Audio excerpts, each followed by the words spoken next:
30 million people, 20, 30 million people have been lifted out of poverty by the economic developments. The level of freedom in Russia today is incomparably greater than it was during the Soviet period. I've been told that the level of management in Russian companies is in many cases vastly better than it used to be, and it's continuing to improve.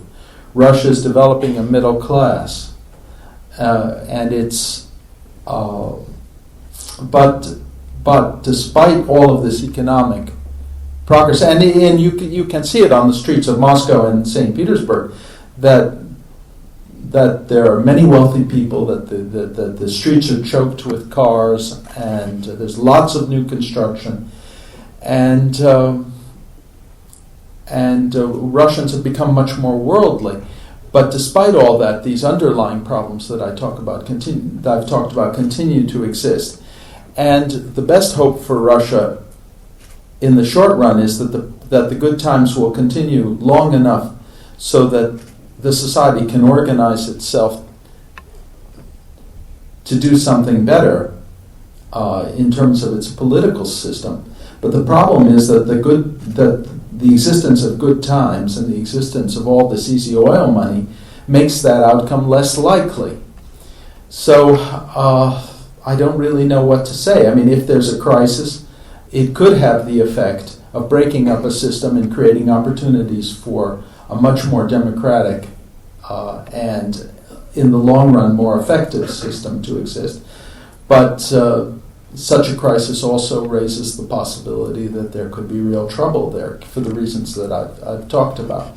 So, without denying some of the positive changes that have existed there, I think that overall the situation is very unstable. Yes? Is the concern over a power struggle a bit premature? Right now, Medvedev is president solely on Putin's support. So after his next re-election, then he'll be independent. There'll be no more room for political gain. It's after his re-election that there will actually be a concern for power struggle. But right now, that's really not a concern, is it?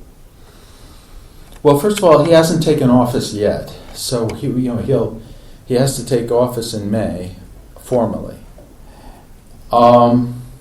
I think the danger of the power struggle is now, because for the simple reason that you have a situation in which Medvedev formally is president of Russia.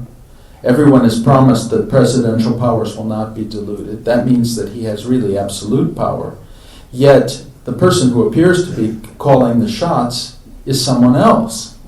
Under those circumstances, the possibilities for disagreements, for conflicts, if not between the two individuals, then between their supporters, seem to be pretty pronounced. Were Putin to leave the scene, and Medvedev in 4 years to be elected as president in his own right, then it would point out, I think, on the contrary, toward consolidation and toward resolving the conflict.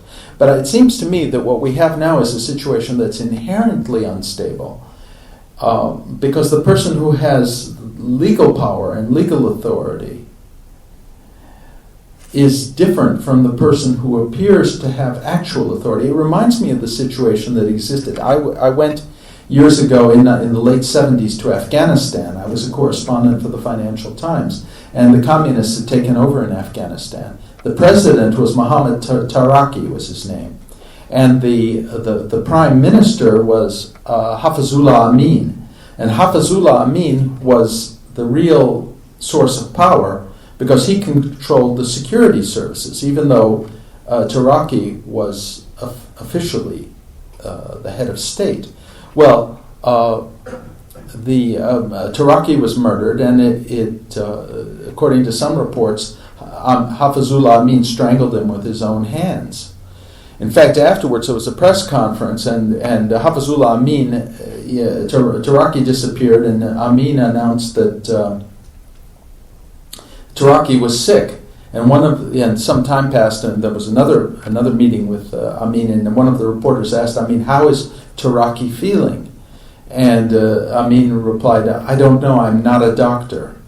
So, I don't think anything like that's going to happen in Russia. But the fact is that kind of an arrangement in which the president is purely a figurehead and the prime minister exercises power through his control of the security services and power that he doesn't officially acknowledge, that's a very retrograde kind of arrangement, and not characteristic of a modern and progressive state. Yes. With the overwhelming support for Putin and the Kremlin by the media, the police, and most of the institutions in Russia, what can the opposition political parties do to gain support? Well, that's an interesting question. And it's one that the opposition political parties have not been very good at answering, and I'm not sure that I can do better than they can. The fact is that a syndrome has been created in Russia in which the population appears to have bought into the implicit deal that's being offered to them. Living standards will go up, but you stay out of politics. Maybe because there's a tradition in Russia of passivity, maybe because Russians have never really been empowered. They don't have they don't have civil society in the American sense. They don't have that network of intermediary social and political organizations which Tocqueville considered to be the great strength of American democracy. So for the moment, the population is accepting of that situation. It would be nice if moral issues played a greater role in the consideration of political candidates in Russia. Putin did not even want to interrupt his vacation in Sochi when the submarine Kursk sunk with dozens of Russian sailors trapped at the bottom of the Barents Sea. It was only the pressure of foreign opinion that prompted him to make even a show of concern for the fates of these people. But the Beslan incident, no normal democratic society would leave in power a person who had given such a criminal order to open fire on a school full of children with flamethrowers. To this day, the mothers of Beslan agonize over whether their children were alive when they were burned to death or whether they were already dead. But that moral impulse in Russia has been, and in the Russian electorate, has been deadened. And the opposition parties too often have collaborated with the regime in return for favors, and oftentimes have not posed a clear moral alternative. The question of the apartment bombings. Sergei Yushchenkov, a Duma deputy who was subsequently murdered and who was investigating the apartment bombings, arrived in the State Duma, the parliament, and offered to show a documentary film about the apartment bombings in the meeting hall of the State Duma, and the State Duma voted not to show it, not to see the film. And then 300 members of the Duma asked him for private copies so they could see it on their own. So the level of political courage, the level of moral awareness is not high. And ultimately, to get back to the question about Russia's future that you raised, I feel inevitably that moral considerations do trump economic considerations, and that you cannot have a stable society without a reliable moral base. And this indeed is, I think, the long-range problem of Russia. In fact, it's always been a problem. And one of the difficulties in the West is we've always identified the problems of Russia as economic problems when it's really a moral problem. Therefore, even if there's prosperity in Russia, in which we all welcome and certainly exists, it doesn't mean that the underlying moral problem has been dealt with. Yes. I heard when you talk about the increase of GDP from 2,000 to $9,000 for the last 10 years, and the increase of middle income class. So my question is, do you think this came as a result of Putin's work, or it came more as a result of increase of oil prices? Because me personally, I somehow rely more on the second reason, and I think even if somebody else was president during this time, as a result of increase in oil prices, still Russia was going to do better than 10 years ago. I think there were three factors in the improvement.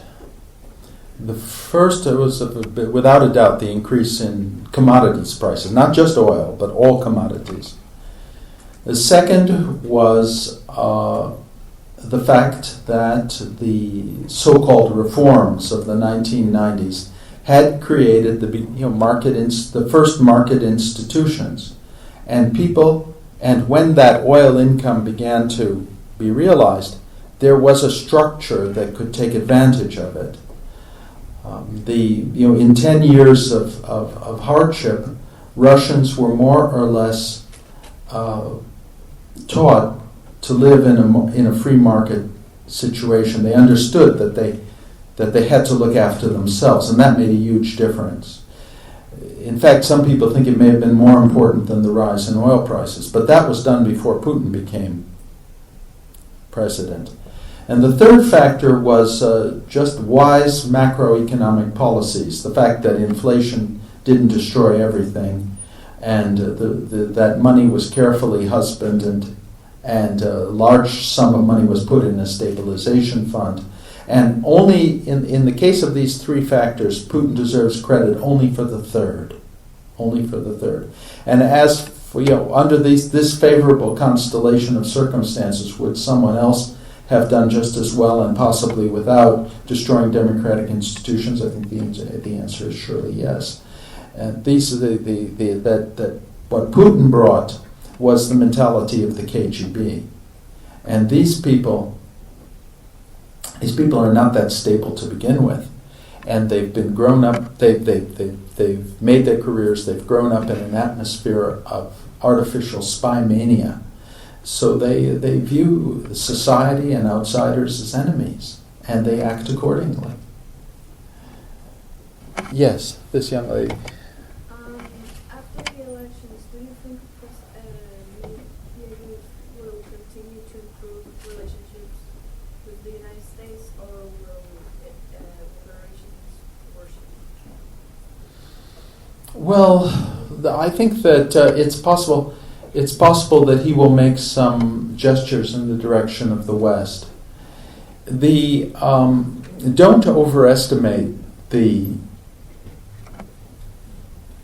hostility toward the West. The Russian leaders love the West. They love to enjoy the creature comforts of the West. They love to have homes in the West, to travel to the West. They educate their children in Western schools. I heard one figure that 10% of the kids in top English private schools are Russians now. And but on the contrary, it's good to frighten the population by suggesting that the West has it in for Russia, and rallying the population around the group of people at the top who actually are exploiting the country. And for this reason, creating conflicts over non-issues, such as the placement of U.S. missiles in Eastern Europe, or independence for Kosovo, or NATO membership for Ukraine. These are questions that are artificial questions, really. There's no reason to create conflicts over these issues, but they do have the effect of creating an atmosphere of confrontation, which is very useful for an authoritarian regime. So as far as Medvedev is concerned, the question will be, does he feel he needs this or not? And if it's useful for him, it's very likely that he will continue it. And Putin indicated as much by saying that Russia, that the West should not expect that it will be easier to deal with Medvedev than it has been to deal with me. He will also defend Russia's national interests. Translate that out of their language, it means that he will be just as cynical in exploiting these differences as I have been, if the need arises. Yeah, this. What do you think about the murder case of Anna Politkovskaya? Well, in what respect? What do you think is going around it? Right now? Yes. Well, I mean, it's. I think that the prosecutors at a certain level did try to uncover the conspiracy, but as sometimes happens in Russia, they found the people who carried out the murder, but not the person who ordered it. What matters in Russia is not unfortunately, it's very easy to organize a killing, and the actual murderers are so disposable that they're often killed after they've carried out their assignment. What really is the question is who ordered it, who was behind it, and they've really stopped the investigation at that point and are now saying that it was Boris Berezovsky in London who has no motive for carrying out such a killing, and who is and on whom they've blamed everything that's happened. The theater siege in Dubrovka was blamed on Boris Berezovsky. The killing of Litvinenko, the killing of Politkovskaya. Anytime anything happens, they say it's Boris Berezovsky who's organizing this in order to embarrass the Kremlin. It's a little like the Syrians. Every time they murder someone in Lebanon, they say that these are people trying to embarrass enemies of Syria, trying to cast doubt on the good reputation of Syria, if you consider they have a good reputation. So, in any case, it's clear that they don't want to get to the bottom of the case, that they don't want to find the real perpetrators, and I don't exclude that the real persons responsible could be the people at the top in the Kremlin. How high up in the Kremlin? I mean, we don't know necessarily. It's interesting that she was murdered on Putin's birthday, and that's a gangland. A gangland practice of murdering people on the birthday of the person as a gift to the person who wants that person dead. It's not a 100% indicator that it was Putin who ordered that killing, but in any case, it is an interesting fact. Anyone else have are there any other questions? Yes. You've described this attitude that Russia stands alone against the West, disseminated from the government. Is this something that could be in part dispelled by a gracious gesture from the United States or the EU or another Western country? And even if such gestures were made, do you feel that Medvedev has the power to counter and maintain control of the public opinion? Well, I'm not sure on the last point. I think we'll have to see about that, how things develop. But it's all we do is make gracious gestures. We don't do anything else. We're always very gracious. Putin was invited not just to the United States, but to Kennebunkport, to the family home of Bush. Bush is constantly making gracious gestures, indicating what a great friend Putin is, and he did that even when Putin compared the United States to the Third Reich and accused the United States of complicity in the murders in Beslan and all kinds of other things. So it's not a question of gracious gestures. This is what we call mirror imaging. We look at other people and we think that they're like us and they will react the way we would react, and instead of understanding that they react the way they react. I remember I was at the summit, the Brezhnev-Carter summit meeting in Vienna in 1978. I was a reporter for the Financial Times. And Brezhnev, who was quite sick, by that time, he came tottering out to meet Carter, and he said to Carter, "God will not forgive us if we fail." And Carter, overwhelmed with emotion, put his arms around Brezhnev and kissed him. Then this photograph went all around the world, showing Carter's touching faith in Soviet Union's good intentions. Reporters asked the Soviet delegation, "Did Brezhnev really say that?" And he said they denied having said it, but they got the picture that they wanted. So then Carter convinced himself that he had this deep personal relationship with Brezhnev. And after the invasion of Afghanistan, he called Brezhnev on the hotline. And he said, "What's all this about this? Why are Soviet troops invading Afghanistan?" And Brezhnev said that they were there to defend the Afghans against a foreign invasion, when in fact the only invasion was the Soviet invasion, the only foreign invasion. Carter said that he learned more in 3 minutes about communism than he had understood in his entire previous life. So that's the danger of gracious gestures. They oftentimes are not reciprocated, and in fact, in dealing with Russians, who are very good psychologists, it's often they elicit these gracious gestures in order to take advantage of them,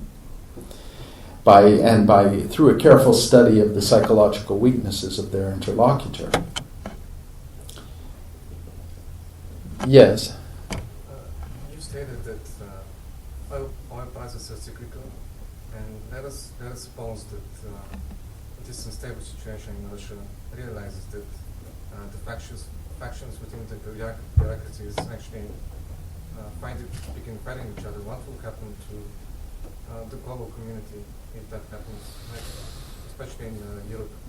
Well, we don't know. We don't know. I mean, if it became violent, it could be very dangerous. In fact, when I described briefly these conflicts in the security services, the factions in the security services, and there were articles published, including an article by the former head of the KGB warning against the great catastrophic dangers of a fight breaking out in the security services. These people have access to extremely sophisticated weapons, including all kinds of exotic murder weapons, and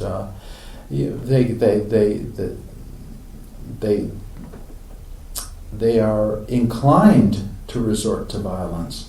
So this is one of the things that makes the situation unpredictable. So maybe we should have one more question, if there is one more. Does anyone want to ask anything further? Although you're a very responsive audience. You've asked a lot of good questions. Well, okay, thank you very much.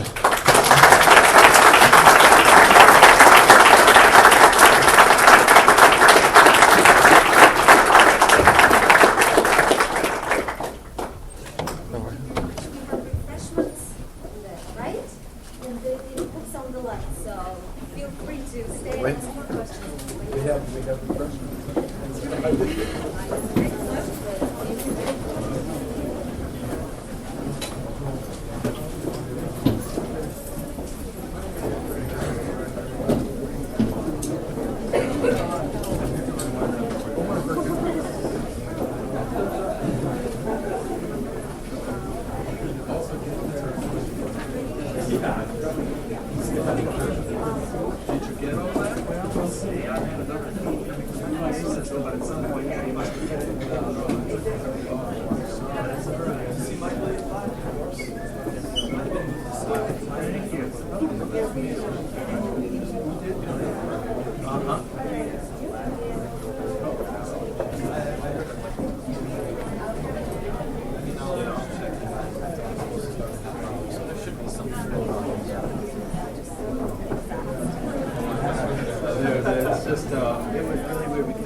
So,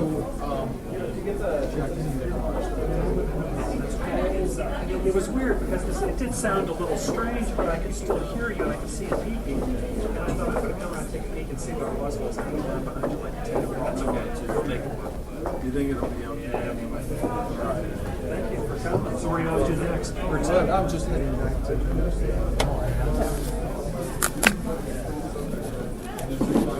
Sir, are these your glasses? No, No, they were up here? they were here, but they aren't mine. Okay. Oh, they're yours. They were right up here. I came up to put the microphone on him and I looked around and thought, where the hell are my I was going to say, who would have left their glasses Where up the hell are here? my Well, glasses? now you know. Thank you. Did it go okay? Yeah, except the microphone fell down behind me. I pulled it loose. So obviously you know what the sound is like, but it was loud enough it was bouncing around, so I've got sound. Okay. And there was, of course, hum on your guys'. He went. Is it a lapel that he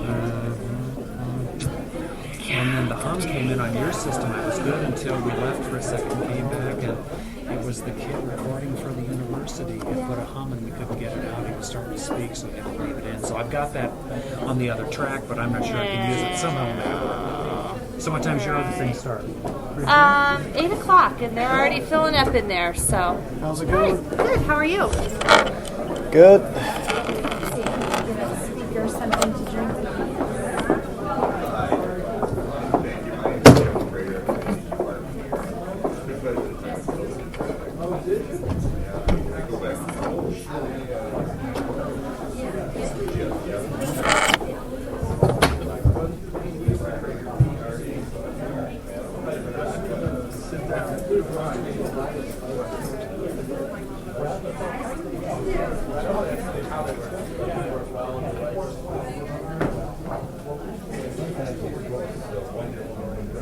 Right.